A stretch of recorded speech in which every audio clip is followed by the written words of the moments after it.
Alo, chào Vinh, xin chào các bạn. Hôm nay thì mình chia sẻ cái bánh bột tảng nhưng mà với cái nhân thịt cũ ngon lạ mà chống ngán. Thay vì mình chan thêm nước cốt dừa, ăn nó ngon nhưng mà nó dễ ngán, thì hôm nay đổi vị mình sẽ ăn với nhân mặn nha. Bây giờ thì cùng vào bếp với mình luôn ha. Ở đây là mình có 250g bột bán. Cái loại bột bán nấu chè nó sẽ không có bị tan ở trong nước.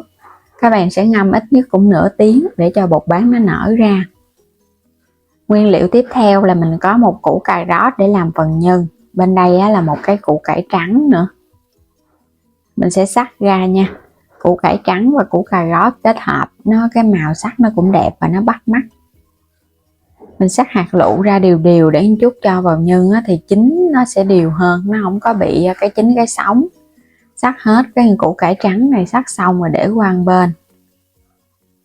Cà rốt cũng vậy lên, mình cũng sắc lát mỏng rồi cũng sắc lại hạt lựu đều giống như củ cải trắng vậy đó.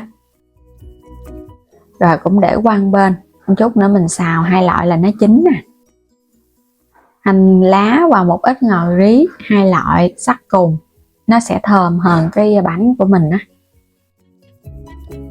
Hai cái củ hành tím mình băm sơ lại một chút nữa mình phi lên cho nó vàng thơm. Mình dùng ở đây 200g thịt nạc xay sẵn nha. Cho một chút dầu vào trong chảo, rồi làm nóng chảo mình hãy cho hành tím vô phi thơm, cho hành nó dậy mùi thơm lên. Tiếp theo các bạn cho thịt nạc vô, mình xào với lửa lớn nha, cho phần thịt này nó tơi rời ra, nó thơm với hành tím. Rồi một chút nữa mình hãy cho tiếp phần củ vô, hai loại củ cà rốt và củ cải trắng nè. Không có cần phải bóp muối trước nha, cứ cho vô xào luôn, nó sẽ giữ được cái độ ngọt ngon. Các bạn xào đều. Lúc này thì mình để lửa vừa thôi, đừng có lớn quá, để cho nó đừng có bị ra nước là được rồi. Xào săn lên.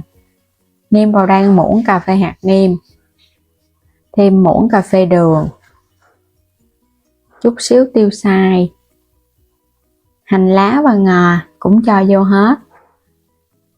Rồi các bạn đảo đều một cái nữa rồi mình tắt bếp nha, không có cần phải xào chín. Còn này là 100g bột năng chút mình kết hợp với bột bán và 500ml nước cốt dừa nữa. Rồi cho phần bột bán đã ráo nước vào trong chảo, thêm vô chút xíu muối cho cái bột bánh nó đậm đà nè. 500ml nước cốt dừa. Còn nếu mà các bạn không có thích béo thì mình dùng bằng nước lọc thay nha, cũng được luôn. Khuấy đều lên rồi bắt lên trên bếp. Các bạn để lửa vừa thôi, mình vừa nấu mình vừa khuấy vậy nè, cho nó đừng có đóng ở dưới đáy chảo. Khuấy nhẹ nhẹ chút xíu, bắt đầu cái chảo nó nóng lên thì nước cốt dừa của mình nó cũng tan ra. Tại vì nước cốt mình để tủ lạnh á, nên thấy nó hơi lợn cợn chút, nó có hơi rồi nè. Lúc này mình cũng đảo một cái nha, nó sôi bùng lên nè. Sôi hơi sệt lại một chút là được rồi, không có cần phải để lâu quá đâu, rồi mình tắt bếp. Còn nóng thì mình sẽ cho tiếp phần bột năng vô, 100g bột năng cho vô từ từ. Vừa cho thì các bạn vừa trộn vậy nè.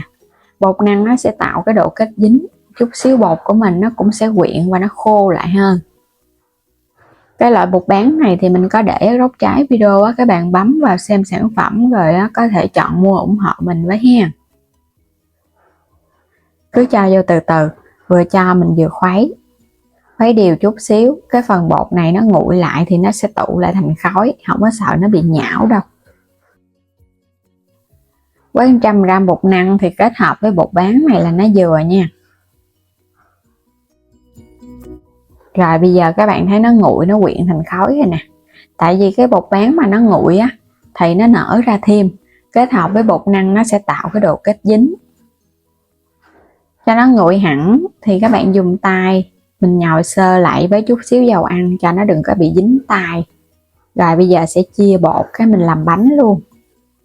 Hôm nay mình sẽ làm với cái bánh nhân thịt, giống như bánh ít trần vậy đó, nhưng mà mình không có dùng bột nếp, mà mình dùng ở đây là bột bán và bột năng, nên là ăn nó cũng lạ miệng.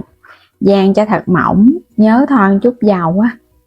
Rồi các bạn múc phần nhân vô, tùy theo cái bánh lớn nhỏ, cứ 2 bột 1 nhân, túm đều nó lại. Cái phần bột bán này nó dễ bám lắm, các bạn chỉ cần túm cho nó bám vô, nó chặt là được rồi, nó không có bị bung đâu. Rồi vo cho nó hơi tròn tròn lại một chút. Vậy là xong rồi nè, một cái bánh ít trần bột bán, lót ở bên dưới miếng giấy dầu hoặc là miếng lá chuối nha, chút nữa mình hấp nó không có bị dính.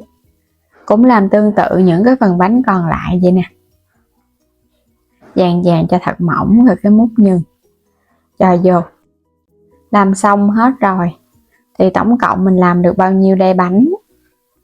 Tùy theo cái bánh lớn nhỏ mà cái số lượng bánh nó cũng có thể thay đổi, nên là không có cần phải chính xác giống như mình đâu. Chất vào trong cái nồi đem đi hấp. Các bạn lót sẵn vậy thì ra cái bánh nó gọn gàng luôn, nó không có bị dính, và khi ăn mình tháo nó cũng dễ.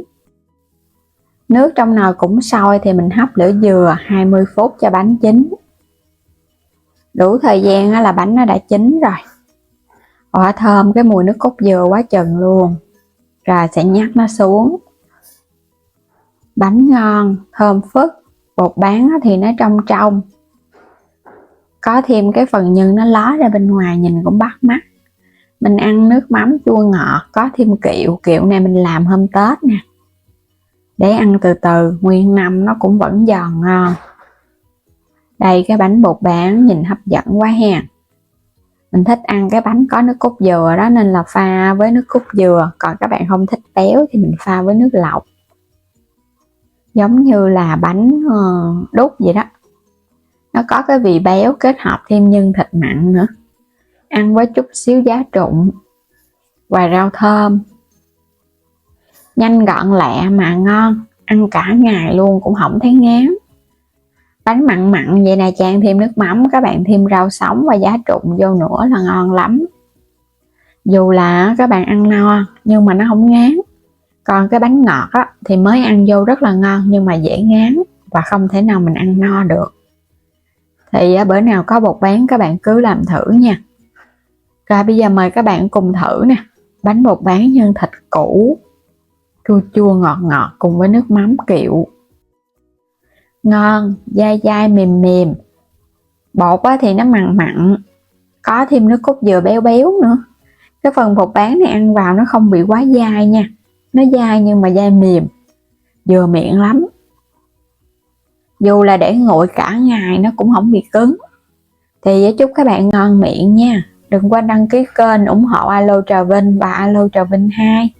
Và mời các bạn bấm vào góc trái video hoặc là bấm vào ảnh kênh chuyển đến cửa hàng, lựa chọn xem nhiều sản phẩm hơn, ủng hộ kênh mình với nha. Bây giờ thì xin chào tạm biệt, hẹn gặp lại các bạn ở những video tiếp theo.